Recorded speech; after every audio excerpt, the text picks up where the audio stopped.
गौरी कवि अपने घर में बर्तन धो धो कर और सफाई करके तंग आ गई थी। एक दिन गौरी कवि बर्तन धो रही थी कि वो जोर से प्लेट नीचे गिराकर बाहर आती है। कालू, मेरी बात सुनो। अब क्या आफत आ गई है? मुझसे अब ये रोज रोज के काम नहीं होते। अच्छा, तो फिर और कौन करेगा? मैं अब नौकरानी रखने लगी हूँ। मेरी तो इतनी भगार ही नहीं है कि जिसमें तुम नौकरानियों को पैसे दे सको। मैंने अब कुछ नहीं सुनना। मैं अभी हरियाली को फोन करने लगी हूँ। उसके घर में काम वाली है, वो उसे यहाँ भी भेज दिया करेगी। गौरी कवि हरियाली को फोन मिलाती है। क्या हुआ गौरी बहन, फोन क्यों किया? हरियाली, तुम्हारे घर जो काम वाली आती है उसे यहाँ भी भेज दिया करो। मुझे अब रोज का झाड़ू पोछा नहीं लगा होता। गौरी, वो तो पहले ही 3-4 घरों में काम करती है। अच्छा, जैसे ही मुझे कोई और नौकरानी मिलती है मैं उसे तुम्हारे घर भेज दूंगी। फिर गौरी फोन रख देती है। रानो चिड़िया के घर के खर्चे बढ़ते जा रहे थे। अब बच्चे भी बड़े हो रहे थे तो खर्चे पूरे करना मुश्किल हो गया था। मैं हरियाली के पास काम ढूंढने जा रही हूँ। आप दोनों घर में ही रहना और किसी अजनबी के लिए दरवाज़ा मत खोलना। मम्मा, हम भी आपके साथ काम करने जाया करेंगे। हाँ मम्मा, आप अकेले इतने काम कर लेती हैं, हमें भी अपने साथ काम पर लगाएं। नहीं मेरे प्यारे बच्चों, जब तक आपकी मम्मा जिंदा है आपको कोई काम करने की ज़रूरत नहीं है। आपकी मम्मा काम करेगी और अपने बच्चों की सारी ख्वाहिशें पूरी करेगी। फिर रानो चिड़िया हरियाली तोती के घर जाती है। क्या हुआ रानो बहन, आज कैसे आना हुआ? हरियाली बहन, खर्चे बहुत बढ़ गए हैं, मुझे अपने घर काम पर रख लो, मैं सारे काम अच्छे से कर जाया करूँगी।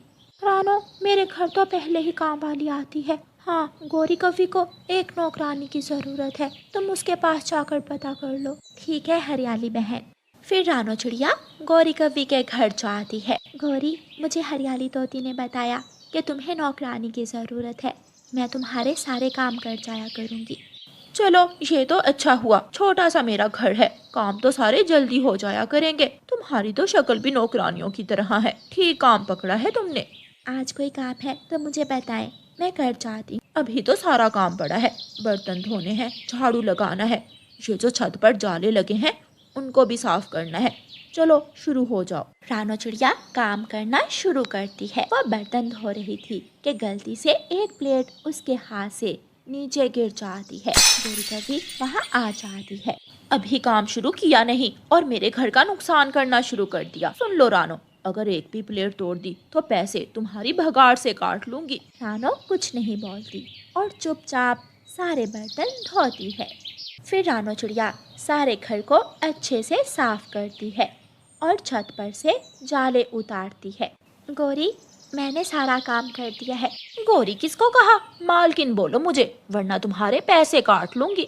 अच्छा मालकिन, सारा काम हो गया, अब मैं घर जाऊं? अभी रुको, मेरे पंख बहुत दुख रहे हैं, इन्हें दबा कर जाओ। लेकिन ये तो मेरे काम में शामिल नहीं है। अपनी मालकिन को खुश रखना भी तुम्हारी जिम्मेदारी है। चलो जल्दी से मेरे पंख दबाओ। फिर रानो चिड़िया बेचारी चुपचाप गौरी कवि के पंख दबाना शुरू करती है और गौरी के सारे काम करके अपने घर वापस आ जाती है। बच्चों, आप दोनों को भूख लगी होगी, मैं कहीं से दाना ढूंढ कर लाती हूँ। मम्मा, आपको कहीं जाने की ज़रूरत नहीं, मैं और गुगु दाना ले आए हैं। बच्चों, मैंने आप दोनों को घर से बाहर निकलने से मना किया था। हमें पता था कि आप काम से वापस आकर बहुत थक जाएंगी, इसलिए हम दोनों खुद ही चले गए। लेकिन आइंदा आप दोनों बाहर नहीं जाओगे। मैं सुबह ही दाना ढूंढकर घर रख जाया करूँगी, क्योंकि वो गौरी तो मुझे जल्दी छोड़ा ही नहीं करेगी। अगले दिन रानो चिड़िया पहले दाना ढूंढने जाती है। दाना ढूंढकर दाना घर रखती है और फिर गौरी कवि के घर जाती है। आज इतनी देर से क्यों आई हो? वो मैं दाना ढूंढने गई थी। कान खोलकर सुन लो, मुझे ये बिल्कुल भी पसंद नहीं कि तुम देर से आओ। कल से तुम जल्दी आया करोगी और सुबह का नाश्ता भी बनाया करोगी। लेकिन नाश्ता बनाना मेरे काम में शामिल नहीं है। मेरे सामने ज्यादा जुबान मत लड़ाओ। पहले ही बहुत नौकरानियां हैं जो मेरे घर काम करना चाहती हैं। तुम तो शुक्र करो कि तुम पर दिया खाकर मैंने तुम्हें काम पर रख लिया। अब जाओ, पहले खाना पकाओ और फिर बाकी काम शुरू करना। रानू चिड़िया रसोई में जाती है। वो पहले सब्जियां काटती है और खाना पकाना शुरू करती है। इस तरह शाम तक गौरी कवि रानू चिड़िया से सारे छोटे बड़े काम करवा लेती है। शाम को रानू चिड़िया थकी हारी घर आती है। आपकी तबीयत ठीक नहीं लग रही, आपको तो बुखार हो रहा है। हाँ गुड़िया बेटी, वो गौरी मुझसे बहुत काम करवाती है। आप कल काम पर नहीं जाएंगी। फिर गुड़िया और कुकू अपनी मम्मा को दवा देते हैं। अगले दिन गौरी कवि चिड़िया के घर फोन करती है। गुड़िया फोन उठाती है। गुड़िया, तुम्हारी माँ अभी तक काम पर क्यों नहीं आई? मम्मा को बहुत तेज बुखार है, आप उन्हें आज की छुट्टी दे दें। अपनी मम्मा को फोन दो। या फोन रानू के कान को लगाती है। तुमने आना है तो आ जाओ, वरना मैं किसी और को काम पर रख लूंगी और तुम्हें तुम्हारी भगाड़ भी नहीं मिलेगी। अच्छा मालकिन, मैं आती हूँ। फिर रानू चिड़िया बेचारी उठती है और गौरी के घर जाकर काम करने लग जाती है। ऐसे ही पूरे महीने तक रानू चिड़िया गौरी कवि के घर के सारे काम करती है और महीने के आखिर में गौरी कवि रानू चिड़िया को बहुत कम पैसे देती है। गौरी मालकिन, ये पैसे तो थोड़े हैं, मेरी भगाड़ तो ज्यादा बनती है। तुम शुक्र करो, तुम्हें मैंने इतने ही दे दिए हैं। जितना गंदा तुम काम करती हो, तुम्हें तो इतने भी नहीं मिलने चाहिए। अब जाओ और मेरे लिए दुकान से पकोड़े लेकर आओ। रानू चिड़िया पकोड़े लेने जाती है। रास्ते में उसे एक पोस्टर नजर आता है जिस पर लिखा था कि लूसी मालकिन को एक नौकरानी की जरूरत है। रानू चिड़िया लूसी के घर जाती है। लूसी मालकिन, मुझे काम पर रख लें, मैं सारे काम कर जाया करूँगी। रानू, मेरी तो सारी परेशानी ही दूर हो गई। मुझे पता है तुम काम में डंडी नहीं मारती, तुम्हें भगाड़ भी अच्छी मिलेगी और तुम थोड़ा सा खाना शाम को घर भी ले जा सकती हो। दूसरी तरफ गौरी कवि रानू चिड़िया का इंतजार कर रही थी। वो रानू चिड़िया को फोन करती है। कहाँ रह गई हो? अगर जल्दी ना आई तो तुम्हारे पैसे काट लूंगी। काली दुष्ट गौरी कवि, अपने पैसे अपने पास रखो। मैंने छोड़ दिया है तुम्हारे घर का काम और मैं सबको बता दूंगी कि तुमने मुझसे कितना काम लिया। फिर कोई भी तुम्हारे घर काम के लिए नहीं आएगा।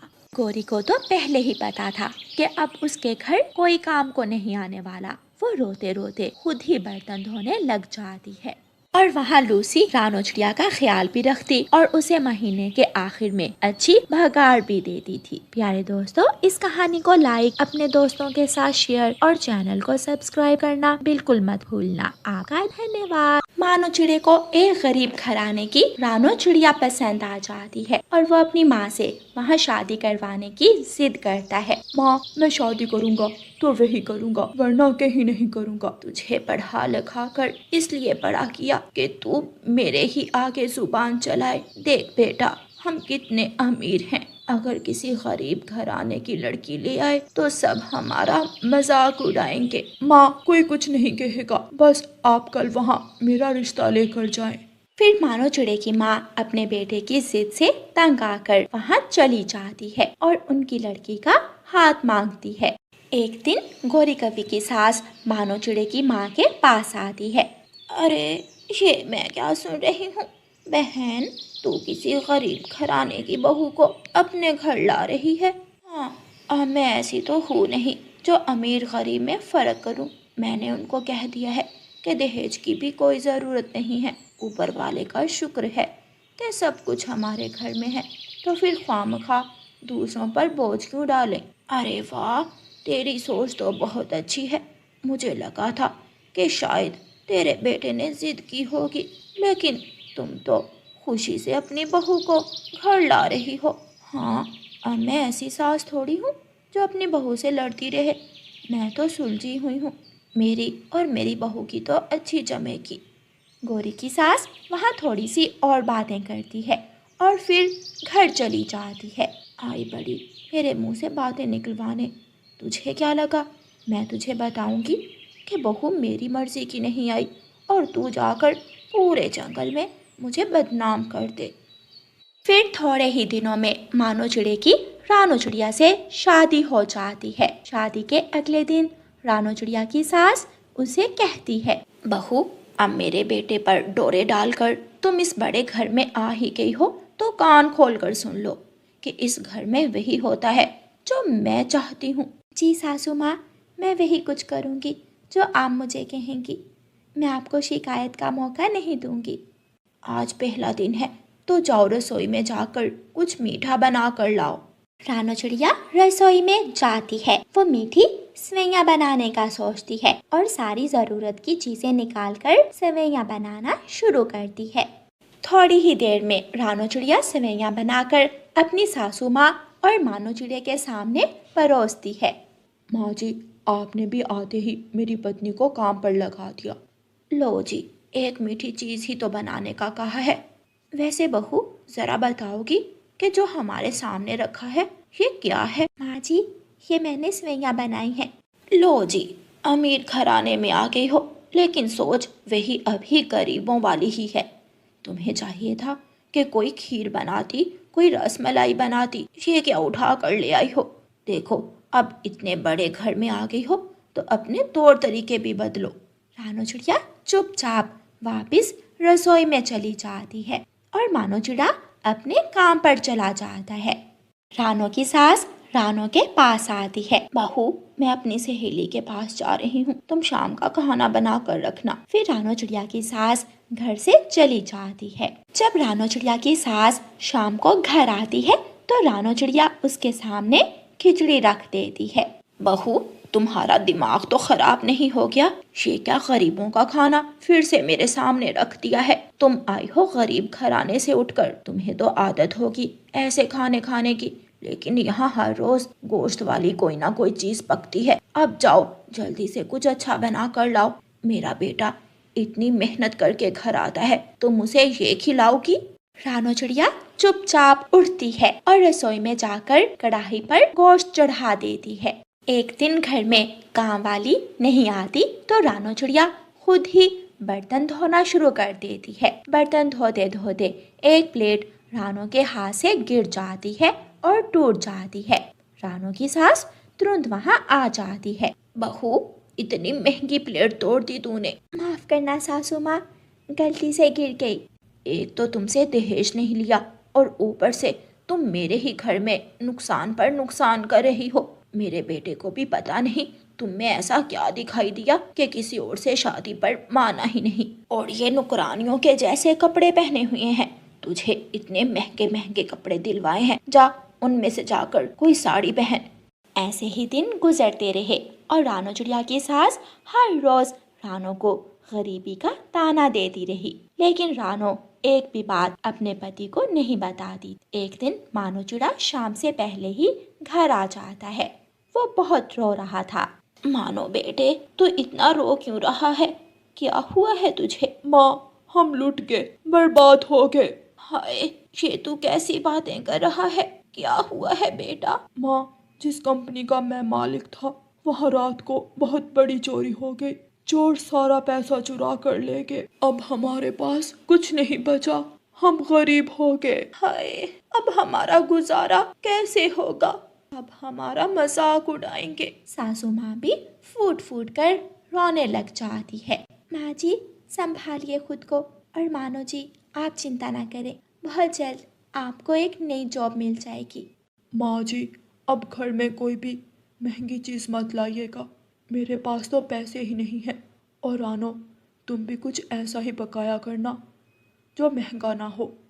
फिर कुछ दिनों बाद मानो चिड़े को एक छोटी सी कंपनी में जॉब मिल जाती है, लेकिन साथ ही उसकी माँ की तबीयत बहुत खराब हो जाती है और जब वो उसे हॉस्पिटल लेकर जाते हैं तो उसकी दवाइयाँ भी बहुत महंगी आती हैं। एक दिन मानो चिड़ा अपनी माँ पर गुस्सा करता है। माँ जी, जितना भी कमाता हूँ सारा तो आप पर ही लग जाता है। मानो जी बस करें, वो आपकी माँ है और वो कौन सा जानबूझकर आपका खर्चा करवा रही है, और अगर इतना ही मसला है तो मैं इनकी दवा के पैसे आपको दे दिया करूँगी।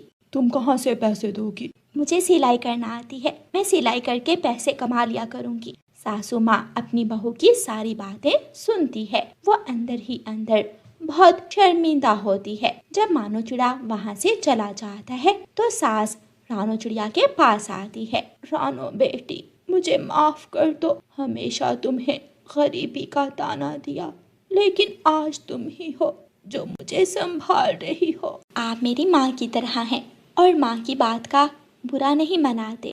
फिर दोनों सास बहू एक दूसरे के गले लग जाती हैं। प्यारे दोस्तों, इस कहानी को लाइक, अपने दोस्तों के साथ शेयर और चैनल को सब्सक्राइब करना बिल्कुल मत भूलना। आपका धन्यवाद।